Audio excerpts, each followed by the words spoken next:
Hello there, welcome to another episode of World of Tanks with Gaining Titan. And I want to talk about the FV4207, the Tier 8 British artillery which I've recently acquired as my part of the completion of the British line and getting all the tanks researched in the British tech tree. This will be a relatively brief video. The basic message of this video is, the short version is, this one isn't worth it. The British artillery is quirky, to say the least. It's a very unusual artillery line in comparison to everybody else, every other nation's lines. Generally, every other nation they start out with relatively quick firing guns. The degree of mobility of the artillery varies widely from nation to nation. The Americans generally have fast moving artillery. Everybody else tends to be slower. But generally every nation, with the exception of the British, follow a pattern in that the low tier artillery is generally hard hitting, wildly inaccurate.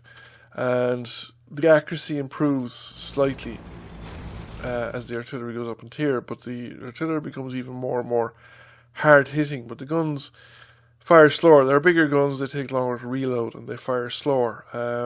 The degree to which they fire slower varies from nation. Now, I have no direct experience with the Germans in that I haven't played high tier German artillery.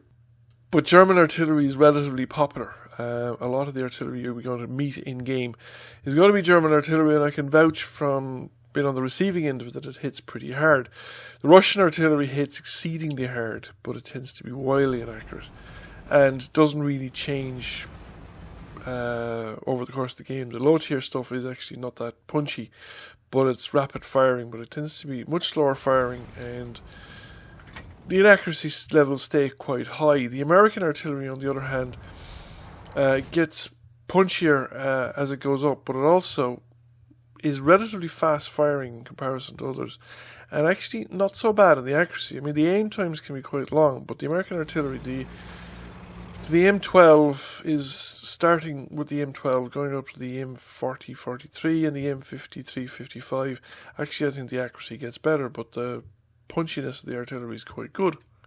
The British stuff tends to be fast firing and accurate and not very hard hitting, but it hits often. Some of it is short range, like the Bishop and the FE4. What was it? The FE304. Bert the Avenger. But Bert is probably the pinnacle of British artillery so far, in the sense that it's fast firing. It doesn't hit very hard, but by God, it hits often, and you can perma-track a tank irrespective of crew skills and other assistance in terms of bringing the tracks back up. You can still generally often fire at tanks faster than the tanks can bring their tracks back up, and they stay permanently tracked in location, while you shave 80 or 100 hit points off them every time you do it.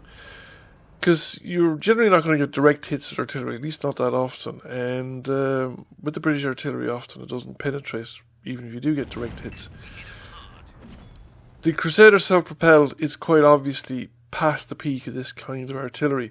It's still a fast-firing gun. It's not terribly mobile artillery in comparison to what's gone before, but the tanks can escape from it. And this thing continues on the trend. Now, I've only played it with the stock gun so far, but I was just looking at the stats of the higher tier gun. The stats of the top gun is the same, more or less, the stats of the stock gun are similar to the stock gun on the M53, 55, and the stock gun on the M50, 55 doesn't quite cut it, as far as I'm concerned.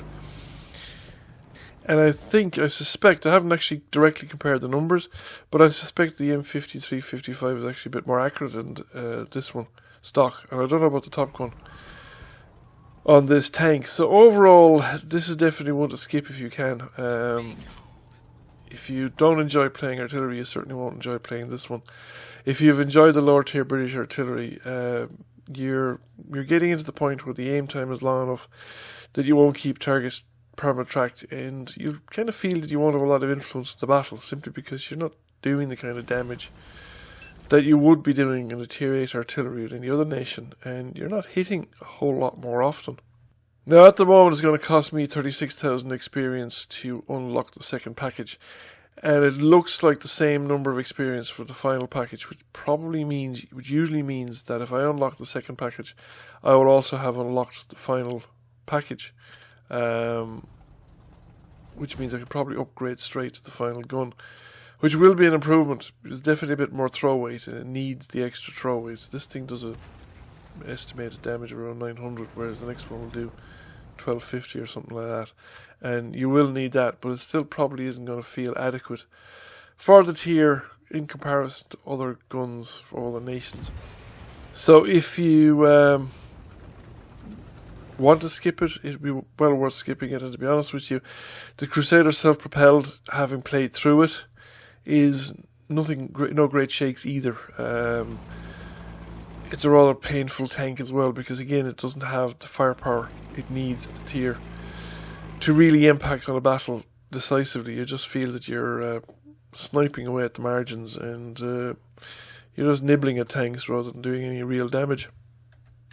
So unless the tier 9, I'm probably never going to buy the tier 10s in either the American or the British line, simply because I'm not as fond of artillery as I used to be. I'm beginning to find artillery matches a little bit on the dull side, so I'm only sort of grinding them out for form's sake.